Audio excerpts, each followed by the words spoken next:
सुरक्षा पुलिस के द्वारा करना संभव नहीं होता है। हमारी 130 करोड़ आबादी है, हरियाणा की लगा लें तो 2,70,00,000 आबादी है।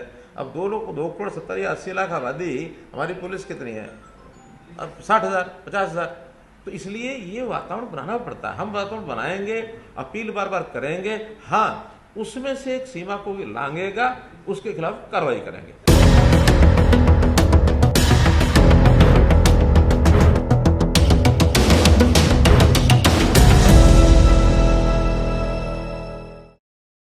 वाहिगुरू जी का खालसा, वाहिगुरू जी की फतेह। ਤੁਸੀਂ ਦੇਖ ਰਹੇ ਹੋ TV 84 ਤੇ ਮੈਂ ਸੁਖਵਿੰਦਰ ਸਿੰਘ ਹਾਜ਼ਰ ਹਾਂ ਦਾ ਫਾਲਟ ਲਾਈਨਸ ਪ੍ਰੋਗਰਾਮ ਲੈ ਕੇ। ਭਾਰਤ ਦੇ ਵਿੱਚ ਕਮਿਊਨਲ ਵਾਇਲੈਂਸ ਲਗਾਤਾਰ ਵਧ ਰਹੀ ਆ। ਮਨੀਪੁਰ ਤੋਂ ਬਾਅਦ ਹੁਣ ਇਹ ਜਿਹੜੀ ਕਮਿਊਨਲ ਵਾਇਲੈਂਸ ਆ, ਸੰਪਰਦਾਇਕ ਹਿੰਸਾ ਆ, ਉਸ ਦੀ ਅੱਗ ਹਰਿਆਣੇ ਦੇ ਵਿੱਚ ਪਹੁੰਚ ਚੁੱਕੀ ਆ। ਹਰਿਆਣੇ ਦੇ ਨੂੰਹ ਦੇ ਵਿੱਚ ਪਿਛਲੇ 2 ਦਿਨਾਂ ਦੇ ਦੌਰਾਨ 6 ਤੋਂ ਵੱਧ ਲੋਕਾਂ ਦੀ ਮੌਤ ਹੋ ਚੁੱਕੀ ਆ। ਤੇ ਇਹ ਜਿਹੜੀ ਕਮਿਊਨਲ ਵਾਇਲੈਂਸ ਆ, ਇਸ ਦੀ ਸ਼ੁਰੂਆਤ ਹਿੰਦੂਤਵੀ ਜਥੇਬੰਦੀਆਂ, ਜਿਨ੍ਹਾਂ ਨੂੰ ਕਿ US ਵਰਗਾ ਜਿਹੜਾ ਮੁਲਕ ਆ ਉਹ ਟੈਰਰਿਸਟ ਆਰਗੇਨਾਈਜੇਸ਼ਨਸ ਤੱਕ ਦੇ ਬਰਾਬਰ ਦਾ ਰੁਤਬਾ ਦੇ ਚੁੱਕਿਆ ਹੈ, ਜਿਨ੍ਹਾਂ ਦੇ ਵਿੱਚ ਵਿਸ਼ਵ ਹਿੰਦੂ ਪਰਿਸ਼ਦ, ਬਜਰੰਗ ਦਲ ਜਿਹੜੀਆਂ ਨੇ, ਇਹਨਾਂ ਦੇ ਵੱਲੋਂ ਇੱਕ ਰੈਲੀ ਕੱਢੀ ਜਾ ਰਹੀ ਸੀ। ਤੇ ਇਸ ਰੈਲੀ ਦੇ ਦੌਰਾਨ ਜਿਹੜੀ ਹਿੰਸਾ ਆ ਉਹ ਪ੍ਰਵੋਕ ਹੋਈ ਆ ਤੇ 2 ਭਾਈਚਾਰਿਆਂ ਦੇ ਦਰਮਿਆਨ ਹਿੰਸਾ ਹੋਈ, ਜਿਸ ਹਿੰਸਾ ਤੋਂ ਬਾਅਦ ਹਰਿਆਣਾ ਤੇ ਗੁੜਗਾਉਂ ਦੇ ਵਿੱਚ ਜਿਹੜੇ ਮੁਸਲਮਾਨ ਭਾਈਚਾਰੇ ਦੇ ਧਾਰਮਿਕ ਸਥਾਨ ਨੇ ਉਹਨਾਂ ਨੂੰ ਅੱਗਾਂ ਲਾਈਆਂ ਗਈਆਂ। ਕਈ ਥਾਵਾਂ ਦੇ ਉੱਤੇ ਮੁਸਲਮਾਨਾਂ ਦੇ ਘਰਾਂ ਨੂੰ ਅੱਗਾਂ ਲਾਈਆਂ ਗਈਆਂ ਤੇ ਵੱਡੀ ਗਿਣਤੀ ਦੇ ਵਿੱਚ ਜਿਹੜਾ ਆ ਜਾਨੀ ਤੇ ਮਾਲੀ ਨੁਕਸਾਨ ਹੋਇਆ ਆ। ਤੇ ਜਿਹੜੀ ਇਹ ਹਿੰਸਾ ਆ, ਇਹ ਡਰ ਬਣਿਆ ਹੋਇਆ ਹੈ ਕਿ ਹਿੰਸਾ ਜਿਹੜੀ ਆ ਇਹ ਭਾਰਤ ਦੀ ਰਾਜਧਾਨੀ ਦਿੱਲੀ ਦੇ ਵਿੱਚ ਵੀ ਫੈਲ ਸਕਦੀ ਆ ਤੇ ਕਰਫਿਊ ਜਿਹੜਾ ਆ ਲਾਇਆ ਗਿਆ ਆ। ਸਿਚੁਏਸ਼ਨ ਟੈਂਸ ਬਣੀ ਗਈ ਆ। ਅੱਜ ਦੇ ਇਸ ਪ੍ਰੋਗਰਾਮ ਦੇ ਵਿੱਚ ਅਸੀਂ ਗੱਲਬਾਤ ਕਰਾਂਗੇ ਕਿ ਜਿਹੜੀ ਇਹ ਹਿੰਸਾ ਆ, ਇਹ ਹਿੰਸਾ ਕਿਹਨਾਂ ਭਾਈਚਾਰਿਆਂ ਦੇ ਦਰਮਿਆਨ ਹੋਈ ਆ, ਇਹ ਹਿੰਸਾ ਪ੍ਰਵੋਕ ਹੋਣ ਦੀ ਵਜ੍ਹਾ ਕੌਣ ਬਣਿਆ ਆ, ਕੀ ਰੀਜ਼ਨ ਬਣਿਆ ਕਿ ਵਾਇਲੈਂਸ ਹੋਈ, ਤੇ ਹਰਿਆਣੇ ਦੇ ਵਿੱਚ ਜਿਹੜਾ ਇੱਕ ਸਭ ਤੋਂ ਤਾਕਤਵਰ ਭਾਈਚਾਰਾ ਆ, ਜਾਟ ਭਾਈਚਾਰਾ ਆ, ਉਹਨਾਂ ਦਾ ਇਸ ਸਾਰੀ ਸਿਚੁਏਸ਼ਨ ਦੇ ਵਿੱਚ ਕੀ ਰੋਲ ਆ। ਇਹ ਸਾਰੇ ਮਸਲਿਆਂ ਬਾਰੇ, ਇਹਨਾਂ ਬਾਰੇ ਗੱਲਬਾਤ ਕਰਾਂਗੇ। ਸਾਡੇ ਨਾਲ ਇਸ ਪ੍ਰੋਗਰਾਮ ਦੇ ਵਿੱਚ ਹਾਜ਼ਰ ਰਹਿਣਗੇ ਹਰਿਆਣਾ ਤੋਂ ਸਿੱਖ ਐਕਟਿਵਿਸਟ ਤੇ ਜਾਟ ਭਾਈਚਾਰੇ ਨਾਲ ਸੰਬੰਧਿਤ ਨੇ ਮਨੋਜ ਸਿੰਘ ਦੂਹਨ, ਤੇ ਉਹਨਾਂ ਤੋਂ ਗਰਾਊਂਡ ਸਿਚੁਏਸ਼ਨ ਜਾਣਨ ਦੀ ਕੋਸ਼ਿਸ਼ ਕਰਾਂਗੇ ਤੇ ਮਸਲੇ ਨੂੰ ਸਮਝਣ ਦੀ ਕੋਸ਼ਿਸ਼ ਕਰਾਂਗੇ। ਤੇ ਮੈਂ ਮਨੋਜ ਸਿੰਘ ਜੀ ਤੁਹਾਨੂੰ TV 84 ਤੇ ਜੀ ਆਇਆਂ ਨੂੰ ਕਹਿੰਦਾ ਜੀ। ਵਾਹਿਗੁਰੂ ਜੀ ਕਾ ਖਾਲਸਾ, ਵਾਹਿਗੁਰੂ ਜੀ ਕੀ ਫਤਿਹ। ਮਨੋਜ ਸਿੰਘ ਜੀ, ਸਭ ਤੋਂ ਪਹਿਲਾ ਸਵਾਲ ਕਿ ਜਿਹੜੀ ਇਹ ਵਾਇਲੈਂਸ ਹੋਈ ਆ ਨੂੰਹ ਦੇ ਵਿੱਚ, ਇੱਕੋ ਦਮ ਮਤਲਬ ਹਿੰਸਾ ਭੜਕ ਉੱਠੀ, ਤੇ ਕੀ ਕਾਰਨ ਬਣਿਆ ਇਸ ਦਾ, ਤੇ ਕਿਹਨਾਂ ਭਾਈਚਾਰਿਆਂ ਦੇ ਦਰਮਿਆਨ ਜਿਹੜੀ ਆ ਇਹ वायलेंस हुई है?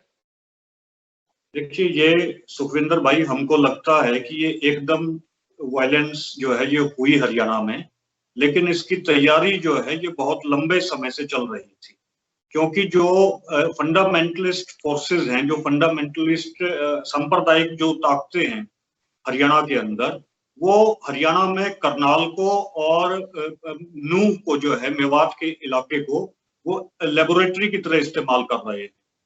करनाल में तो इस्तेमाल कर रहे हैं कि करनाल में सिखों की और रोड़ों की या राजपूतों की लड़ाई हो, और मेवात के इलाके में ये चाह रहे हैं कि मुसलमानों की और जो है हिंदुओं की लड़ाई हो, और उस हिंदुओं की लड़ाई में इनकी योजना है कि भाई जो जाट बिरादरी के लोग हैं वो ज्यादा उसमें इन्वॉल्व हो जाएं। अच्छा, अब मेवात जो है वो जो एरिया है वो पूरे नॉर्थ इंडिया के अंदर है, उसमें अलवर भी है, मेवात के एरिया में भरतपुर भी आता है जहाँ मेव कम्युनिटी की जो बस्ती है, उसमें नूह भी है, पलवल भी है, फरीदाबाद भी है, गुड़गांव भी है, और अम्बाला तक भी जो है वो मेव कम्युनिटी के लोग रहते हैं। मेव एक बहादुर कम्युनिटी है और ये बहुत नेशनलिस्ट लोग हैं। इंडियन आर्मी के अंदर भी मेव कम्युनिटी बहुत भारी तादाद में है। हसन खां मेवाती एक बहुत बड़े लीडर हुए हैं जिसने बाबर से टक्कर ली थी, मतलब मुस्लिम होते हुए भी हसन खां मेवाती जो राजा थे मेवों के, वो बाबर से लड़े थे। तो ये एक नेशनलिस्ट कम्युनिटी है, लेकिन उसके बावजूद मेवात का जो इलाका है उसका हरियाणा के अंदर वो सबसे पिछड़ा हुआ इलाका है। चाहे कोई भी गवर्नमेंट रही हो, लेकिन मेवात की डेवलपमेंट करने में हरियाणा गवर्नमेंट, जितनी भी गवर्नमेंट्स आज तक हरियाणा में रही हैं, वो नाकाम साबित हुई है। मेवात का इलाका इस वजह से बहुत अंडर डेवलप्ड और जो है बहुत पिछड़ा हुआ इलाका है। तो मेवात के अंदर मुस्लिम कम्युनिटी ज्यादा है, मेओ कम्युनिटी ज्यादा है। तो हिंदू फोर्सेस जो हैं, जो सांप्रदायिक हिंदू फोर्सेस हैं, वो ये चाह रही हैं कि भाई मेवात के अंदर दंगे हों, और मेवात के अंदर दंगे होंगे तो हिंदू वोट कंसोलिडेट होगा। हिंदू वोट कंसोलिडेट होगा तो बीजेपी की सरकार हरियाणा में आने में आसानी रहेगी। और केवल हरियाणा में ही नहीं बल्कि मेओ जो है वो राजस्थान को भी प्रभावित करते हैं, वो हरियाणा को भी प्रभावित करते हैं, वो वेस्ट उत्तर प्रदेश को भी, पश्चिम उत्तर प्रदेश को भी प्रभावित करते हैं। तो इन लोगों की ये योजना बनी थी कि 31/7/2023 को, अभी 31 तारीख को इन्होंने नूंह डिस्ट्रिक्ट में एक जलाभिषेक यात्रा निकाली, जिसके अंदर जो है इन्होंने जो है मेओ कम्युनिटी को ये चैलेंज किया कि तुम्हारे जो है ना जीजा आ रहे हैं, माने डेरोगेटरी वर्ड्स मेओ कम्युनिटी के खिलाफ इन्होंने यूज किए। और शोभा यात्रा के नाम पर इन्होंने इस तरीके के नारे लगाए कि जब मुल्ले काटे जाएंगे राम राम चिल्लाएंगे, और जिसमें बिट्टू बजरंगी ने जो है बहुत भड़काऊ भाषण दिया। और इससे पहले एक मोनू मानेसर नाम का एक लड़का है उर्फ मोहित यादव, 15 फरवरी 2023 को जो है भिवानी के अंदर, हरियाणा का डिस्ट्रिक्ट भिवानी में, भरतपुर से 2 लड़के थे, जुनैद और नासिर। ये दोनों मुस्लिम लड़के थे, मेओ कम्युनिटी से ये बिलोंग करते थे। इन दोनों को जिंदा जलाकर जो है भिवानी के अंदर मार दिया गया, जिसमें मोनू मानेसर का नाम आया। मोनू मानेसर के खिलाफ 302 का पर्चा दर्ज होने के बावजूद भी हरियाणा सरकार ने मोनू मानेसर को नहीं पकड़ा और इसे खुली छूट दे दी। मोनू मानेसर जो है ये कह रहा था वीडियो में कि मैं आऊंगा जो है इस शोभा यात्रा में, और जो है कोई हमें रोक के दिखाए। इसी तरीके से बिट्टू बजरंगी ने भी बहुत जो है भड़काऊ भाषण दिए। तो मेओ कम्युनिटी जो है ये बहादुर कम्युनिटी है, अनख वाली कम्युनिटी है। तो जब ये यहाँ से जब शोभा यात्रा निकाल रहे थे, वो शोभा यात्रा नहीं थी, क्योंकि शोभा यात्रा में तलवारों का क्या काम है। ये तलवार लेकर, खुली तलवार लेकर जो है उस शोभा यात्रा को निकाल रहे थे, इस सो कॉल्ड शोभा यात्रा को। अदरवाइज अमरनाथ में भी श्रद्धालु जाते हैं। अमरनाथ में आज तक जो है कोई इस तरीके की घटना नहीं हुई। अमरनाथ में जब जाते हैं तो मुसलमान जो है उनकी सेवा करते हैं। मुस्लिम जो मुसलमानों के जो खच्चर हैं उनके ऊपर बिठा के अमरनाथ के जो डिवोटीज हैं उनको वो लेकर जाते हैं। तो क्या वजह रही कि मेवात में ही ये हुआ? इन्होंने इंस्टिगेट किया मेओ कम्युनिटी को, और जिसकी वजह से ये झगड़ा शुरू हुआ। जब ये झगड़ा शुरू हुआ तो प्रशासन जो है वो फेल हो गया। प्रशासन जो है वो हमेशा फेल हुआ है। तो 2016 में भी हरियाणा में जब जाट रिजर्वेशन मूवमेंट चली थी, तब भी जो है हरियाणा का एडमिनिस्ट्रेशन फेल हो गया था। मनोज जी, मैं ਤੁਹਾਨੂੰ ਇੰਟਰਪਟ ਕਰਦਾ। ਜਿਹੜੀ ਤੁਸੀਂ ਗੱਲ ਕੀਤੀ ਹੈ ਕਿ ਵਾਇਲੈਂਸ ਨੂੰ ਇਨਸਟੀਗੇਟ ਕੀਤਾ ਗਿਆ, ਤਾਂ ਇਹ ਤੁਹਾਡੀ ਗੱਲਬਾਤ ਤੋਂ ਸਪਸ਼ਟ ਹੋ ਰਿਹਾ ਕਿ ਜਿਹੜਾ ਉਹ ਸਾਰੀਆਂ ਜਿਹੜੀਆਂ ਵਾਇਰਲ ਵੀਡੀਓਜ਼ ਕੀਤੀਆਂ ਗਈਆਂ ਇਸ ਸ਼ੋਭਾ ਯਾਤਰਾ ਤੋਂ ਪਹਿਲਾਂ ਮੋਨੂ ਮਾਨੇਸਰ ਦੀਆਂ, ਤੇ ਜਿਵੇਂ ਤੁਸੀਂ ਇਹਦੇ ਚ ਪੋਲੀਟੀਕਲ ਐਂਗਲ ਦੱਸਿਆ ਆ ਕਿ ਬੀਜੇਪੀ ਜਿਹੜੀ ਆ ਵੋਟ ਕੰਸੋਲੀਡੇਟ ਕਰਨ ਦੇ ਲਈ ਇੰਡੀਆ ਦੀ ਪੋਲਿਟਿਕਸ ਚ ਆਮ ਰਿਹਾ ਆ ਕਿ ਲੋਕ ਸਭਾ ਚੋਣਾਂ ਤੋਂ ਪਹਿਲਾਂ ਕਿਸੇ ਨਾ ਕਿਸੇ ਮਾਈਨੋਰਿਟੀ ਕਮਿਊਨਿਟੀ ਨੂੰ ਟਾਰਗੇਟ ਤੇ ਕਰਕੇ ਤੇ ਮੈਜੋਰਿਟੀ ਦੀ ਵੋਟ ਨੂੰ ਕੰਸੋਲੀਡੇਟ ਕਰਨਾ। ਤਾਂ ਮੇਰਾ ਸਵਾਲ ਤੁਹਾਨੂੰ ਇਹ ਆ ਕਿ ਕੀ ਜੋ ਇਹ ਮਾਹੌਲ ਬਣਿਆ ਆ ਹੁਣ ਪਿਛਲੇ 2-3 ਦਿਨਾਂ ਤੋਂ ਹਰਿਆਣਾ 'ਚ, ਕੀ ਬੀਜੇਪੀ ਨੇ ਜੇ ਇਹ ਕੀਤਾ ਆ ਤਾਂ ਕੀ ਉਹ ਕਾਮਯਾਬ ਹੋ ਗਏ ਆ ਹਿੰਦੂ ਵੋਟ ਨੂੰ ਜਾਂ ਖਾਸ ਤੌਰ ਤੇ ਜਾਟ ਵੋਟ ਨੂੰ ਕੰਸੋਲੀਡੇਟ ਕਰਨ ਲਈ ਇਸ ਘਟਨਾ ਤੋਂ ਬਾਅਦ? देखिए, जाट कम्युनिटी का जो हिंदू फंडामेंटलिस्ट फोर्सेस हैं उन्होंने बहुत इस्तेमाल किया है आज तक। 1947 में इन्होंने जाटों का इस्तेमाल किया मुसलमानों के खिलाफ, जबकि वो मुसलमान हमारे ही भाई थे। वो हमेशा ही सर छोटू राम की पॉलिटिकल पार्टी को वोट देने वाले लोग थे। लेकिन 1947 में जो आर्य समाजी जाट था उसने मुसलमानों के खिलाफ राइट्स में, दंगों में पार्ट प्ले किया। उसके बाद 1984 में दिल्ली के अंदर सज्जन कुमार जैसे जो जाट जो लीडर थे उनका भी नाम आया, जिन्होंने दिल्ली राइट्स में सिखों के खिलाफ काम किया। फिर 2013 में मुजफ्फरनगर में दंगा हुआ, जिसके अंदर जाटों की और मुसलमानों की जो है उसमें सांप्रदायिक दंगे हुए, और उसके बाद बीजेपी गवर्नमेंट जो है उत्तर प्रदेश में सत्ता में आई। तो यहां तक तो जाट जो है उसका ये यूज करते आए थे। लेकिन 2013 में जो मुजफ्फरनगर में दंगा हुआ, उसमें जिन जाट लड़कों के दंगों में नाम आए, उनकी किसी हिंदू ऑर्गेनाइजेशन ने उनकी सुध नहीं ली, माने उनकी कोई मदद नहीं की। तो वहां जाटों को ये समझ में आना शुरू हुआ कि ये लोग केवल हमारा यूज करते हैं। फिर 2016 के अंदर, फैब 2016 में जब जाट रिजर्वेशन मूवमेंट चला, तो हरियाणा गवर्नमेंट ने जाटों के ऊपर गोलियां चलवाई, 20 हमारे भाई शहीद हुए, हम खुद जेलों में रहे, सैकड़ों नौजवानों को जेलों में डालकर इन्होंने उनके कैरियर को तबाह करने की कोशिशें की। तो वहां जाटों को यह समझ में आया 2016 में कि ये गवर्नमेंट हमारी नहीं है। उसके बाद जब किसान मूवमेंट चला और पंजाब से उठ के जब सिख दिल्ली में आए, तो सिखों का हौसला देखकर जो सुप्रेस्ड हो गया था जाट, जो यूथ, जो जाटों का जो डर के माहौल में आ गया था, वो पंजाब जब दिल्ली में उठकर आया तो उनको हौसला हुआ। तो किसान मूवमेंट के अंदर भी जाटों ने देखा कि भाई बीजेपी गवर्नमेंट जो है वो तो तुम्हारे ऊपर गोलियां चला रही थी, और पंजाब का जो सिख आया है दिल्ली के अंदर वो तुम्हारी मदद में आया है, वो इस देश की किसानी को बचाने के लिए, खेती को बचाने के लिए आया है।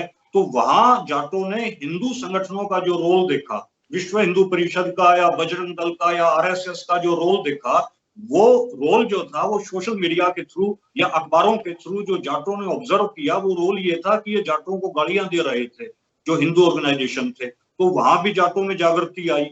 उसके बाद अभी पहलवानों का मूवमेंट चला, जिसमें ब्रजभूषण शरण, जिसके ऊपर बलात्कार का जो है मुकदमा दायर हुआ, बलात्कार का जिसके ऊपर आरोप लगा, यौन शोषण का जिस पे आरोप लगा, उसको बचाने के लिए अयोध्या के संत जो है उसके साथ खड़े हो गए। तो यहाँ जाटों को ये बात समझ में आ गई कि भाई ये जो हिंदू संगठन हैं, ये कभी भी मुसीबत पड़ने पर जाटों के साथ खड़े नहीं होते। तो वहां जाटों की जो है लुट पिट कर जो है ये समझ बढ़ी, और जब जाटों की समझ बढ़ी तो अब जब मेवात के अंदर जब ये दंगा शुरू हुआ, और जब हिंदू संगठन मेव कम्युनिटी के खिलाफ, जो एक बहादुर कम्युनिटी है, उसको इंस्टिगेट करके उनके खिलाफ लड़ने के लिए पहुंचे, तो इनकी कोशिश ये थी कि वे पूरे हरियाणा में दंगा फैल जाएगा, क्योंकि जाट कम्युनिटी जो है हिंदू ऑर्गेनाइजेशंस के साथ आ जाएगी। लेकिन हिस्ट्री में ये पहली घटना ऐसी हुई कि जिसके अंदर जाटों ने जो है वो हिंदू संगठनों के साथ आने से मना कर दिया, और केवल मना ही नहीं किया बल्कि हिंदू संगठनों को जाटों ने ट्रोल करना शुरू कर दिया, मीम्स बनाने शुरू कर दिए, स्पीचेस देनी शुरू कर दी कि भाई हम जो है वो हिंदू जो लड़ाई लड़ रहे हैं उसमें हम साथ में नहीं आएंगे। तो जिसकी वजह से हिंदू वोटों को कंसोलिडेट करके या रॉयट्स करवा के, फसाद करवा के, जो इनकी आरएसएस की या हिंदू संगठनों की जो साजिश थी, जो इनकी कॉन्स्पिरेसी थी, वो सिरे से फेल हो गई है। और जिसकी वजह से आज हरियाणा के अंदर जो है ये इनकी योजना तो थी पूरे हरियाणा के अंदर ये आग फैलेगी या पूरे नॉर्थ इंडिया के अंदर ये आग फैलेगी, लेकिन जाटों की समझदारी की वजह से, और जाटों के अंदर जो समझदारी आई उसमें किसान मूवमेंट का बहुत बड़ा रोल है, और उसमें सिखों के साथ जो इनका भाईचारा बना था किसान मूवमेंट में, उसने एक जो है ना एक बेस का काम किया, तो जिसकी वजह से इनकी ये योजना जो है ये फेल हो गई है हरियाणा के अंदर। ਤਾਂ ਫਿਰ ਇਹ ਗੱਲ ਹੁਣ ਇੱਕ ਠੀਕ ਆ, ਬੜੀ ਮਾੜੀ ਗੱਲ ਆ ਕਿ ਜਿਹੜੀ ਵਾਇਲੈਂਸ ਹੋ ਰਹੀ ਆ, ਕਮਿਊਨਲ ਵਾਇਲੈਂਸ, ਲੋਕਾਂ ਦੀ ਮੌਤ ਹੋਈ ਆ, ਲੋਕਾਂ ਦੇ ਘਰ ਜਿਹੜੇ ਤਬਾਹ ਹੋਏ ਆ, ਤਾਂ ਇਹ ਜਿਹੜੀ ਸਾਰੀ ਵਾਇਲੈਂਸ ਦੇ ਵਿੱਚ ਤੁਸੀਂ ਪ੍ਰਸ਼ਾਸਨ ਦੀ ਗੱਲ ਕਰ ਰਹੇ ਸੀ ਕਿ ਪ੍ਰਸ਼ਾਸਨ ਫੇਲ ਆ। ਹੁਣ ਜੇ ਪਿਛਲੇ 2 ਦਿਨਾਂ ਦੀ ਮੈਂ ਗੱਲ ਕਰਾਂ ਤਾਂ ਖਬਰਾਂ ਇਹ ਸਾਹਮਣੇ ਆ ਰਹੀਆਂ ਕਿ ਠੀਕ ਆ, ਪਹਿਲੇ ਦਿਨ ਟਕਰਾਅ ਹੋਇਆ 2 ਭਾਈਚਾਰਿਆਂ ਦੇ ਦਰਮਿਆਨ, ਆਮੋ ਸਾਹਮਣੇ ਹੋਏ 2 ਭਾਈਚਾਰੇ, ਪਰ ਉਸ ਤੋਂ ਬਾਅਦ ਜਿਹੜੀ ਇਹ ਵਾਇਲੈਂਸ ਆ, ਜਿਵੇਂ ਗੁੜਗਾਉਂ ਦੇ ਵਿੱਚ ਇੱਕ ਮਸਜਿਦ ਦੇ ਵਿੱਚ ਕਾਜ਼ੀ ਨੂੰ ਕਤਲ ਕੀਤਾ ਗਿਆ ਆ, ਮੌਲਵੀ ਨੂੰ ਕਤਲ ਕੀਤਾ ਗਿਆ ਤੇ ਮਸਜਿਦ ਨੂੰ ਅੱਗ ਲਾਈ ਗਈ ਆ, ਹੋਰ ਜਿਹੜੇ ਮੁਸਲਿਮਸ ਦੇ ਬਿਜ਼ਨਸ ਨੇ ਜਾਂ ਫਿਰ ਉਹਨਾਂ ਦੇ ਘਰ ਨੇ ਉਹਨਾਂ ਨੂੰ ਅੱਗਾਂ ਲਾਈਆਂ ਜਾ ਰਹੀਆਂ। ਤਾਂ ਫਿਰ ਤੁਸੀਂ ਕੀ ਦੇਖ ਰਹੇ ਹੋ ਕਿ ਇਹ ਹੁਣ ਜਿਹੜੀ ਵਾਇਲੈਂਸ ਆ, ਇਹਨੂੰ ਇੱਕ ਪਲੈਨਡ ਤਰੀਕੇ ਦੇ ਨਾਲ, ਮਤਲਬ ਸਟੇਟ ਇਨਵੋਲਵਮੈਂਟ ਦੇ ਨਾਲ, ਅਸੀਂ ਕਹੀਏ ਵੀ ਸਰਕਾਰਾਂ ਦੀ ਇਨਵੋਲਵਮੈਂਟ ਦੇ ਨਾਲ ਇਹਨੂੰ ਅੱਗੇ ਹੋਰ, ਮਤਲਬ ਪਾਰਟੀਕੂਲਰਲੀ ਓਵਰਆਲ ਸਿਰਫ ਇੱਕ ਜਿਹੜੀ ਮਿਓ ਕਮਿਊਨਿਟੀ ਆ ਉਹ ਨਹੀਂ, ਮਤਲਬ ਓਵਰਆਲ ਜਿਹੜੇ ਮੁਸਲਿਮਸ ਆ ਉਹਨਾਂ ਨੂੰ ਟਾਰਗੇਟ ਕਰਨ ਦੀ ਵੀ ਸਾਜ਼ਿਸ਼ ਘੜੀ ਜਾ ਰਹੀ ਆ। देखिए, ये तो इनकी साजिश जो है ये शुरू से ही रही है। 1925 में आरएसएस बनी थी, तो हम इनका लिटरेचर पढ़ेंगे तो इनके लिटरेचर में चाहे गोलवलकर का हम लोग लिटरेचर पढ़ लें, चाहे हेडगेवार का लिटरेचर पढ़ लें, चाहे सावरकर का लिटरेचर पढ़ लें, इनके लिटरेचर में हमेशा ही ये रहा है कि ये मुस्लिम कम्युनिटी को टारगेट करते हैं और मुस्लिम कम्युनिटी को टारगेट करके अदर जो पीजेंट कम्युनिटीज हैं उनके माइंड को हिंदुआइज करते हैं और उन्हें डिवाइन स्लेव बनाने की ये कोशिश करते हैं। तो ये इनकी हमेशा से ही इनकी ये जो है योजना, इनकी साजिश रही है, इनकी थीसिस ही यही है। इसी थीसिस के ऊपर इनका सारा ऑर्गेनाइजेशन काम करता है। तो आपकी बात सही है कि इसके अंदर प्रशासन का फेलियर रहा है, लेकिन आज हरियाणा के मुख्यमंत्री खट्टर साहब का जो बयान आया है इसमें वो ये आया है कि भाई हरियाणा के अंदर पुलिस की कमी है और जो है हमारे पास चूंकि पुलिस फोर्स की कमी है तो जिसकी वजह से ये रॉयट्स हुए हैं। हरियाणा के अंदर अगर पुलिस फोर्स की कमी है तो उसकी वजह क्या है? उसकी वजह यह है कि ये हरियाणा सरकार ने आज तक नौकरियां किसी को दी नहीं है। कोई भी नौकरी का फॉर्म निकलता है वो उस पर फिर हाई कोर्ट में जो है मुकदमे हो जाते हैं जानबूझकर कि ये नौकरियां जो है कहीं देनी ना पड़ जाएं। तो अगर हरियाणा के अंदर पुलिस फोर्स कम भी है तो वो कमी किसकी है? और हकीकत ये है कि ये जानबूझकर अपने फेलियर को छिपाने के लिए अब हरियाणा पुलिस के ऊपर ये तोहमत लगा रहे हैं। और हरियाणा पुलिस के ऊपर जब 2016 के अंदर जब दंगे हुए थे हरियाणा के अंदर, जब जाट रिजर्वेशन मूवमेंट के अंदर भी सरकार फेल हुई थी, तो इन्हीं का विवेकानंद फाउंडेशन का एक पंजाब का डीजीपी रहा था प्रकाश सिंह, तो प्रकाश सिंह कमेटी बनी थी। प्रकाश सिंह कमेटी ने यह रिपोर्ट दी थी कि हरियाणा पुलिस में प्रशासनिक पुलिस के सुधार की जरूरत है, पुलिस रिफॉर्म्स की जरूरत है। तो 2016 में यह रिपोर्ट आई थी कि भाई पुलिस रिफॉर्म्स की जरूरत है। 2016 से लेके अब तक पुलिस रिफॉर्म्स क्यों नहीं किए गए? हरियाणा के अंदर जब जाट रिजर्वेशन मूवमेंट हुआ था तो उस समय एक इंसिडेंट मैं आपको बताता हूं कि पुलिस कैसे फेल होती है। जो पुलिस का जवान है वो हरियाणा पुलिस का जवान बहुत बहादुर जवान है, लेकिन जो ऑफिसर्स आते हैं वो ऑफिसर्स आते हैं शहरी तबके से, वो ऑफिसर्स आते हैं अर्बन एरियाज से, और अर्बन एरियाज से आने की वजह से वो लोग, उनके अंदर वो करेज नहीं होता, वो हिम्मत नहीं होती जो गांव के आदमी में होती है, जो देहात के आदमी में होती है। तो हरियाणा के अंदर 2016 में जब जाट रिजर्वेशन मूवमेंट चला, तो जब वायलेंस हुई, प्रशासन फेल हुआ, तो रोहतक का जो आईजी था, इंस्पेक्टर जनरल जो था पुलिस का रोहतक डिस्ट्रिक्ट का, उसने अपने डर में जो है सारी पुलिस फोर्स को अपनी कोठी के बाहर लगा लिया कि भाई कहीं तेरे ऊपर अटैक ना हो जाए। तो पूरी पुलिस फोर्स को जहां लगना चाहिए था रोहतक डिस्ट्रिक्ट के अंदर लोगों की सुरक्षा में, आईजी साहब ने घबराकर उस पुलिस फोर्स को लगा लिया अपनी सुरक्षा में। तो ये अपनी सुरक्षा में लगाने की वजह से जो है शहर के अंदर पुलिस की कमी हो गई और शहर में दंगे हो गए। तो इस वजह से सर छोटू राम जी हमेशा कहा करते थे कि भाई प्रशासनिक अधिकारी उसको बनाओ जिसके अंदर हिम्मत हो। और उन्होंने जाट गजट जो अखबार चलाया करते थे उसमें उन्होंने लिखा था कि कम से कम रात को 12 मील का सफर जो आदमी अकेले में कर सकता हो, जंगल के अंदर कर सकता हो 12 मील का सफर, उसको जो है वो जो है सिविल सर्विसेज में आना चाहिए, ये भी एक कंडीशन होनी चाहिए। तो अब हरियाणा सरकार तो पूरे तरीके से इसमें फेल रही है, लेकिन हरियाणा सरकार जो है वो अपनी जिम्मेदारी ना लेके पुलिस प्रशासन के ऊपर इस बात को थोप रही है। तो भाई पुलिस प्रशासन भी तो आपकी है। तो इस वजह से जो है ये हरियाणा सरकार का एडमिनिस्ट्रेशन में फेल हुआ और हमेशा फेल होता आया है हरियाणा सरकार का। जाट रिजर्वेशन में फेल हुआ, उससे पहले राम रहीम की गिरफ्त के ऊपर जो फैसला आया था तब दंगे हुए हरियाणा के अंदर। उससे पहले जो है बाबा रामपाल जी, उसके ऊपर बरवाड़ा में दंगे हुए, वहां पुलिस प्रशासन फेल हुआ। तो बार बार हरियाणा का पुलिस प्रशासन फेल हो रहा है और सरकार इसकी जिम्मेदारी लेने के लिए तैयार नहीं है। मनोज जी, आखिरी सवाल ਵੱਲ ਨੂੰ ਵਧਦੇ ਆ। ਇਹ ਸਵਾਲ ਮੈਂ ਪੁੱਛਣਾ ਚਾਹੁੰਦਾ ਕਿ ਜਿਹੜੀ ਸਿਚੁਏਸ਼ਨ ਬਣ ਰਹੀ ਹੈ ਇੰਡੀਆ ਦੇ ਵਿੱਚ, ਦੁਨੀਆ ਦੇ ਵਿਦਵਾਨ ਇਹ ਗੱਲ ਕਹਿ ਰਹੇ ਨੇ ਕਿ ਇੰਡੀਆ ਦੇ ਵਿੱਚ ਜਿਹੜੀ ਖਾਸ ਤੌਰ ਤੇ ਮੁਸਲਿਮਸ ਸਭ ਤੋਂ ਵੱਡੇ ਟਾਰਗੇਟ ਨੇ, ਪਰ ਹੋਰ ਮਾਈਨੋਰਿਟੀ ਕਮਿਊਨਿਟੀਜ਼ ਵੀ ਜਿਹੜੀਆਂ ਹੈਗੀਆਂ ਨੇ, ਕਿਸੇ ਵੀ ਮਾਈਨੋਰਿਟੀ ਕਮਿਊਨਿਟੀ ਦਾ ਬੜੀ ਛੇਤੀ ਜੈਨੋਸਾਈਡ ਹੋਣ ਦੀਆਂ ਸੰਭਾਵਨਾਵਾਂ ਨੇ। ਤਾਂ ਜਿਹੜੀ ਇਹ ਇੱਕ ਜੈਨੋਸਾਈਡਲ ਇੰਸਟਿੰਕਟ ਆ ਇੰਡੀਅਨ ਪੋਲਿਟਿਕਸ ਦੇ ਵਿੱਚ ਜਾਂ ਇੰਡੀਅਨ ਐਸਟੈਬਲਿਸ਼ਮੈਂਟ ਦੇ ਵਿੱਚ, ਤਾਂ ਉਹ ਕਿਸੇ ਤੋਂ ਲੁਕੀ ਨਹੀਂ। ਤਾਂ ਜੇ ਅਜਿਹੇ ਹਾਲਾਤ ਬਣਦੇ ਨੇ ਤਾਂ ਜਾਟਾਂ ਦਾ ਜਿਹੜਾ ਇੱਕ ਤੁਸੀਂ ਗੱਲ ਕੀਤੀ ਆ ਕਿ ਇੱਕ ਸ਼ਿਫਟ ਆਇਆ, ਇੱਕ ਚੇਂਜ ਆਇਆ ਜਾਟ ਕਮਿਊਨਿਟੀ ਦੇ ਵਿੱਚ ਚੀਜ਼ਾਂ ਨੂੰ ਦੇਖਣ ਦਾ, ਮਸਲਿਆਂ ਨੂੰ ਸਮਝਣ ਦਾ। ਤੇ ਪੰਜਾਬ ਦੇ ਵਿੱਚ ਸਿੱਖ ਹਮੇਸ਼ਾ ਤੋਂ ਹੀ ਜਦੋਂ ਵੀ ਕਿਸੇ ਦੇ ਖਿਲਾਫ ਜ਼ੁਲਮ ਹੁੰਦਾ ਆ, ਉਹ ਕਿਸੇ ਵੀ ਥਾਂ ਦੇ ਉੱਤੇ ਹੋਵੇ, ਅਸੀਂ ਦੇਖਿਆ ਆ ਹਿਸਟਰੀ ਆ ਕਿ ਉਹ ਤਾਂ ਬੋਲਦੇ ਹੀ ਨੇ। ਪਰ ਜੇ ਜਾਟ ਵੀ ਹੁਣ ਇਸ ਲਾਈਨ ਤੇ ਆਉਂਦੇ ਆ ਤੇ ਜਾਟਾਂ ਦੇ ਵਿੱਚ ਜਿਹੜਾ ਸਿੱਖੀ ਦਾ ਪ੍ਰਚਾਰ ਪ੍ਰਸਾਰ ਵੀ ਆ, ਉਹ ਅਸੀਂ ਦੇਖ ਰਹੇ ਹਾਂ ਕਿ ਜਾਟ ਕਮਿਊਨਿਟੀ ਜਿਹੜੀ ਆ ਉਹ ਸਿੱਖ ਧਰਮ ਅਡੋਪਟ ਕਰ ਰਹੀ ਆ।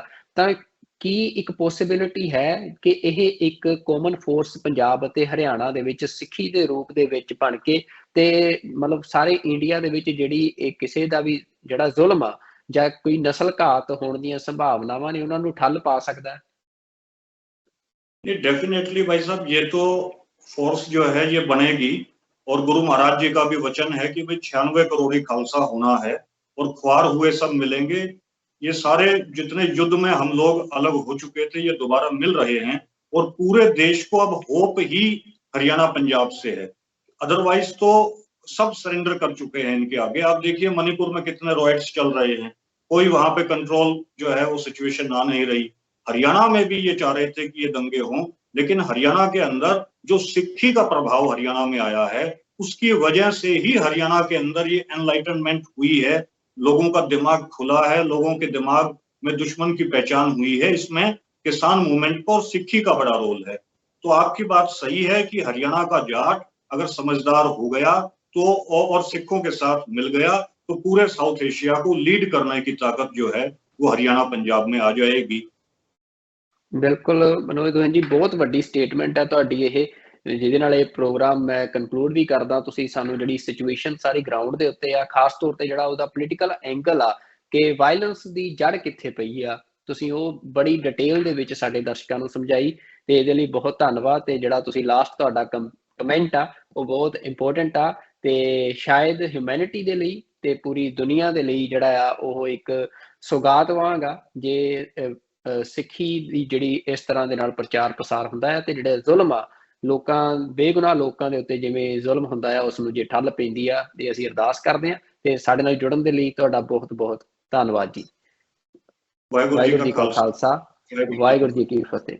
ਸੋ ਅੱਜ ਦੇ ਇਸ ਪ੍ਰੋਗਰਾਮ ਦੇ ਵਿੱਚ ਜਿਵੇਂ ਮਨੋਜ ਸਿੰਘ ਦੂਹਨ ਹੋਰਾਂ ਨੇ ਸਾਨੂੰ ਡਿਟੇਲਡ ਰਿਪੋਰਟ ਦਿੱਤੀ ਆ ਗਰਾਊਂਡ ਤੋਂ ਕਿ ਆਖਰ ਕੀ ਵਜ੍ਹਾ ਆ ਕਿ ਇਸ ਤਰ੍ਹਾਂ ਦੀਆਂ ਜਿਹੜੀਆਂ ਕਮਿਊਨਲ ਵਾਇਲੈਂਸਿਸ ਨੇ ਇੰਡੀਆ ਦੇ ਵਿੱਚ, ਖਾਸ ਤੌਰ ਤੇ ਜਿੱਥੇ ਇਲੈਕਸ਼ਨ ਹੋਣੇ ਹੁੰਦੇ ਆ, ਜਦੋਂ ਇਲੈਕਸ਼ਨ ਹੋਣੇ ਹੁੰਦੇ ਆ ਉਸ ਤੋਂ ਪਹਿਲਾਂ ਹੁੰਦੀ ਆ, ਤੇ ਕਿਵੇਂ ਜਿਹੜੀ ਮਾਈਨੋਰਿਟੀ ਕਮਿਊਨਿਟੀ ਆ ਉਹਨੂੰ ਇੱਕ ਫੋਡਰ ਵਾਂਗ, ਇੱਕ ਮਤਲਬ ਖੁਰਾਕ ਵਾਂਗ ਯੂਜ਼ ਕੀਤਾ ਜਾਂਦਾ ਆ ਆਪਣੇ ਜਿਹੜੇ ਉਹਨਾਂ ਦੀਆਂ ਇੱਛਾਵਾਂ ਨੇ ਪਾਵਰ ਚੋਣ ਦੀਆਂ, ਉਹਨਾਂ ਨੂੰ ਪੂਰਾ ਕਰਨ ਦੇ ਲਈ। ਤੇ ਮੇਵਾਤ ਦਾ ਇਲਾਕਾ, ਉੱਥੇ ਕੀ ਸਿਆਸਤ ਖੇਡੀ ਜਾ ਰਹੀ ਆ, ਕਿਵੇਂ ਇਸ ਵਾਇਲੈਂਸ ਨੂੰ ਮਤਲਬ ਪ੍ਰਵੋਕ ਕੀਤਾ ਗਿਆ, ਕਿਵੇਂ ਵਾਇਲੈਂਸ ਕਰਵਾਈ ਗਈ ਆ।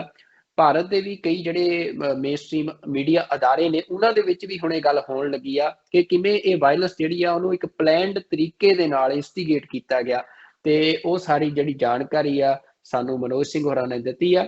ਤੇ ਇਹ ਇੱਕ ਵੱਡਾ ਸਵਾਲ ਵੀ ਆ, ਇਸ ਤੋਂ ਪਿਛਲਾ ਪ੍ਰੋਗਰਾਮ ਵੀ ਅਸੀਂ ਇਸੇ ਗੱਲ ਤੇ ਕੀਤਾ ਸੀ ਕਿ ਇੰਡੀਆ ਦੇ ਵਿੱਚ ਜੈਨੋਸਾਈਡ ਕੋਈ ਨਵੀਂ ਗੱਲ ਨਹੀਂ ਆ। ਇੰਡੀਆ ਦੇ ਵਿੱਚ ਮਾਈਨੋਰਿਟੀ ਕਮਿਊਨਿਟੀਜ਼ ਦੇ ਪਹਿਲਾਂ ਜੈਨੋਸਾਈਡ ਹੋਏ ਆ ਤੇ ਦੁਨੀਆ ਦੇ ਵੱਡੇ ਵਿਦਵਾਨ ਇਹ ਗੱਲ ਕਹਿ ਰਹੇ ਆ ਕਿ ਫਿਊਚਰ ਦੇ ਵਿੱਚ, ਨੇੜਲੇ ਭਵਿੱਖ ਦੇ ਵਿੱਚ ਵੀ ਬਹੁਤ ਵੱਡੀ ਸੰਭਾਵਨਾ ਆ ਕਿ ਜਿਹੜੀਆਂ ਘੱਟ ਗਿਣਤੀਆਂ ਨੇ ਉਹਨਾਂ ਨੂੰ ਨਸਲਕੁਸ਼ੀ ਦਾ ਸਾਹਮਣਾ ਕਰਨਾ ਪੈ ਸਕਦਾ। ਤਾਂ ਅਜਿਹੇ ਵਿੱਚ ਸੁਰੱਖਿਆ ਆਪਣੇ ਹੱਥ 'ਚ ਆ ਕਿ ਜਿਹੜੀਆਂ ਇਹ ਘੱਟ ਗਿਣਤੀ ਭਾਈਚਾਰੇ ਨੇ ਉਹ ਆਪਣੀ ਸੁਰੱਖਿਆ ਦੇ ਲਈ ਕੀ ਕਰਦੇ ਨੇ, ਕਿਵੇਂ ਜਿਹੜੇ ਘੱਟ ਗਿਣਤੀ ਭਾਈਚਾਰੇ ਨੇ ਉਹਨਾਂ ਦੀ ਸਾਂਝ ਮਜ਼ਬੂਤ ਹੁੰਦੀ ਆ ਤੇ ਉਹ ਇੱਕ ਦੂਜੇ ਦੇ ਨਾਲ ਮੁਸੀਬਤ ਦੇ ਸਮੇਂ ਖੜਦੇ ਨੇ। ਇਹ ਗੱਲ ਬੜੀ ਇੰਪੋਰਟੈਂਟ ਆ ਤੇ ਸਿੱਖਾਂ ਦੇ ਲਈ ਵੀ ਇਹ ਗੱਲ ਮਾਣ ਕਰਨ ਵਾਲੀ ਹੈ। ਜਿਵੇਂ ਮਨੋਜ ਸਿੰਘ ਦੂਹਨ ਹੋਰਾਂ ਨੇ ਦੱਸਿਆ ਕਿ ਸਿੱਖੀ ਦੇ ਪ੍ਰਚਾਰ ਪ੍ਰਸਾਰ ਦੇ ਨਾਲ ਕਿਵੇਂ ਜਿਹੜਾ ਜਾਟ ਕਮਿਊਨਿਟੀ ਆ, ਇੱਕ ਅਣਖੀਲੀ ਕੌਮ ਆ ਨੌਰਥਨ ਖਿੱਤੇ ਦੇ ਵਿੱਚ, ਹਰਿਆਣਾ ਦੇ ਵਿੱਚ, ਤੇ ਕਿਵੇਂ ਉਹਨਾਂ ਦੇ ਵਿੱਚ ਐਨਲਾਈਟਨਮੈਂਟ ਆਈ ਆ। ਤੇ ਇਸ ਵਾਰ ਦੀ ਜਿਹੜੀ ਕੋਸ਼ਿਸ਼ ਸੀ ਪੂਰੇ ਹਰਿਆਣਾ ਦੇ ਵਿੱਚ ਅੱਗ ਲਾਉਣ ਦੀ, ਉਸ ਨੂੰ ਜਿਵੇਂ ਹਰਿਆਣਾ ਦੇ ਵਿੱਚੋਂ ਨਹੀਂ ਲੱਗੀ, ਉਸ ਦੇ ਪਿੱਛੇ ਵੱਡਾ ਕਾਰਨ ਕਿਸਾਨ ਸੰਘਰਸ਼ ਜੋ ਮੂਵਮੈਂਟ ਇੱਕ ਪੰਜਾਬ ਤੇ ਹਰਿਆਣੇ ਦੇ ਲੋਕਾਂ ਨੇ ਇਕੱਠੇ ਹੋ ਕੇ ਲੜੀ,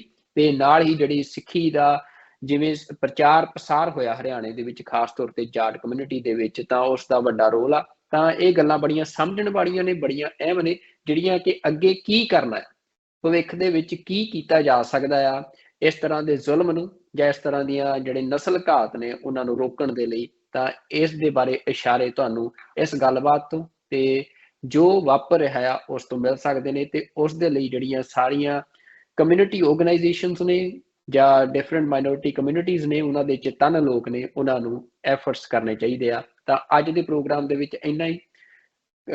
ਅਗਲੇ ਪ੍ਰੋਗਰਾਮ ਦੇ ਵਿੱਚ ਕਿਸੇ ਹੋਰ ਮਹਿਮਾਨ ਦੇ ਨਾਲ, ਕਿਸੇ ਨਵੇਂ ਮੁੱਦੇ ਦੇ ਨਾਲ ਤੁਹਾਡੇ ਅੱਗੇ ਹਾਜ਼ਰ ਹੋਵਾਂਗੇ। ਉਦੋਂ ਤੱਕ ਰੱਬ ਰਾਖਾ।